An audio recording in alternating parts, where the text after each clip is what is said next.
जब डॉक्टर हमें मेडिसिन देते हैं तो बॉटल पर डिटेल्ड इंस्ट्रक्शंस लिखे होते हैं कि मेडिसिन कैसे लेनी है। लेकिन पेशेंट चाहे उन डायरेक्शंस को 100 बार पढ़ लें, अगर वह सिर्फ इतना ही करता है तो उसका मरना तय है। उसे मेडिसिन से कोई बेनिफिट नहीं मिलेगा और मरने से पहले वह कड़वाहट से कंप्लेन कर सकता है कि डॉक्टर अच्छा नहीं था, कि मेडिसिन ने उसे ठीक नहीं किया। वह सोचेगा कि डॉक्टर फेक था या मेडिसिन बेकार थी। फिर भी उसने अपना सारा टाइम सिर्फ बॉटल को एग्जामिन करने और इंस्ट्रक्शंस पढ़ने में बिताया है। उसने डॉक्टर की एडवाइस को फॉलो नहीं किया है और मेडिसिन नहीं ली है।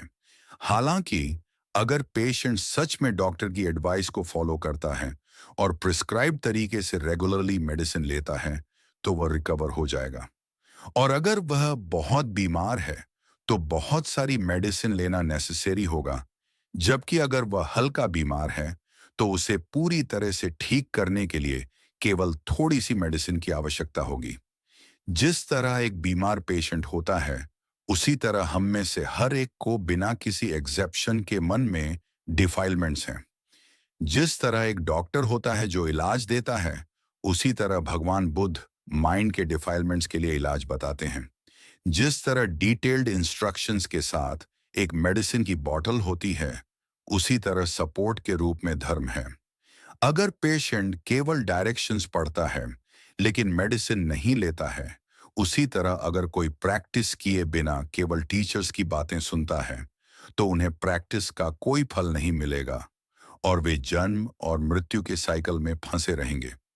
और जिस तरह मरता हुआ पेशेंट कंप्लेन करता है कि डॉक्टर फेक है, उसी तरह कोई अपने खुद के रिजल्ट्स की कमी के लिए भगवान बुद्ध या धर्म को ब्लेम कर सकता है।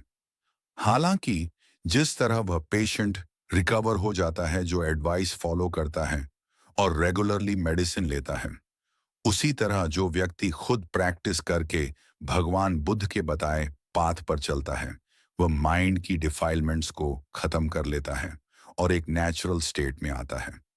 अंत में जिस तरह मेडिसिन की कितनी क्वांटिटी चाहिए यह बीमारी की सेवेरिटी पर डिपेंड करता है, उसी तरह प्रैक्टिस की कितनी इंटेंसिटी चाहिए यह किसी के मेंटल डिफाइलमेंट्स की सेवेरिटी पर डिपेंड करती है।